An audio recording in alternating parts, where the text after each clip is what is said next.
Assalamualaikum warahmatullahi wabarakatuh. Sobat Perintis, ketemu lagi dengan saya Nur Khalil Nukman beserta PLDP 3 Tanaman Angkatan 26 dari PTPN 4 Pamko Regional 4 Kebun Kayoro. Nah, di video pertama kita telah membahas terkait masalah leadership. Yang kedua kita membahas itu masalah manajemen bisnis perkebunan.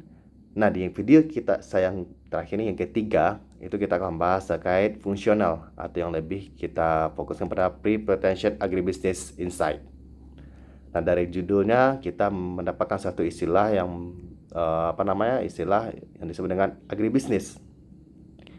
Mungkin ini di sebagian orang terdengar jarang apa itu agribisnis itu. Nah, sedikit saya jelaskan, agribisnis itu adalah pengusahaan pertanian yang berkarakter bisnis berskala besar dengan upaya meraih nilai tambah komersil yang berkelanjutan sesuai dengan permintaan pasar. Nah, di sini secara singkatnya agribisnis itu adalah bagaimana kita bisa mengolah suatu produk pertanian menjadi suatu produk yang bernilai lebih sehingga bisa diterima pasar dan mendapatkan nilai jual yang lebih tinggi daripada bahan baku sebelumnya. Nah, tentu itu menjadi suatu dasar dari bisnis perkebunan. Bagaimana bahan mentah yang dihasilkan oleh tanaman tadi kita olah menjadi produk bernilai jual yang lebih tinggi sehingga kita bisa mendapatkan keuntungan yang lebih besar itu. Nah, agribisnis sendiri itu memiliki karakter seperti yang pertama, produksi sangat tergantung pada kondisi tanaman.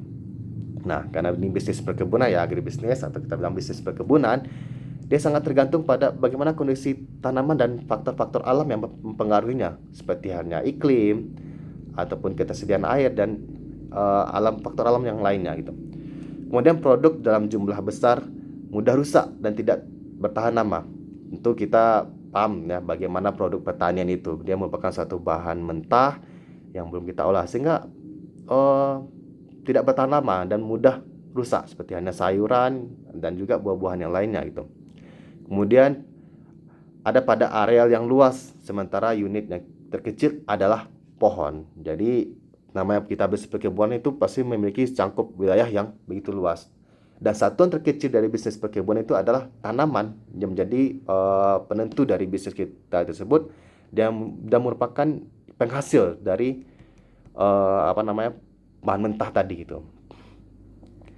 Kemudian karakteristik lainnya itu tanaman itu adalah makhluk hidup sehingga memerlukan perlakuan khusus. Tentu namanya makhluk hidup ya, pasti ada perlakuan yang kita berikan. Nah, mestinya aja ada perlakuan. Bagaimana dengan tanaman? Sesama makhluk hidup pasti ada perlakuan khususnya gitu.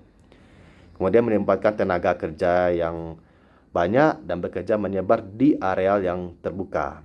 Itulah utama perkebunan kita tidak terlepas dari tidak hanya tanaman di sini di perkebunan ini, tapi juga adanya sumber daya manusia yang mengelola perkebunan tersebut gitu.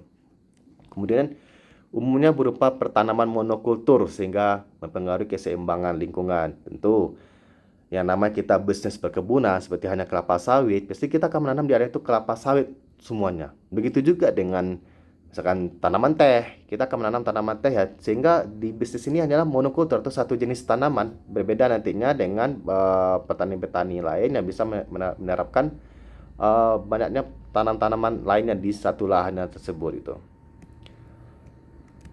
Nah, ada lagi perkebunan ini memiliki peran yang cukup signifikan kita bilang. Bagaimana peran-perannya itu? Yang pertama itu adalah meningkatkan kemakmuran dan kesejahteraan rakyat.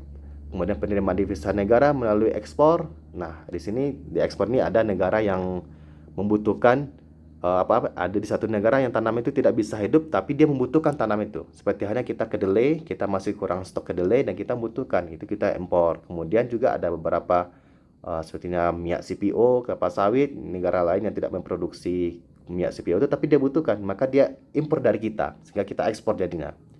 Kemudian juga penyedia lapangan kerja. Kemudian pemenuhan kebutuhan konsumsi dalam negeri, bahan baku industri dalam negeri, perolehan nilai tambah dan daya saing, optimalisasi pengolahan sumber daya alam secara berkelanjutan. Nah, inilah dia, tidak lain, nah perkebunan itu tetap kita manfaatkan alam secara berkelanjutan gitu. Kemudian Sobat Planters, itu tadi sedikit penjelasan saya terkait dengan agribisnis perkebunan. Mungkin ini video terakhir saya sebagai tugas PLDP Tanaman PLDP Tanaman 3 angkatan 26. Saya ucapkan terima kasih. Sekian dari saya. Assalamualaikum warahmatullahi wabarakatuh.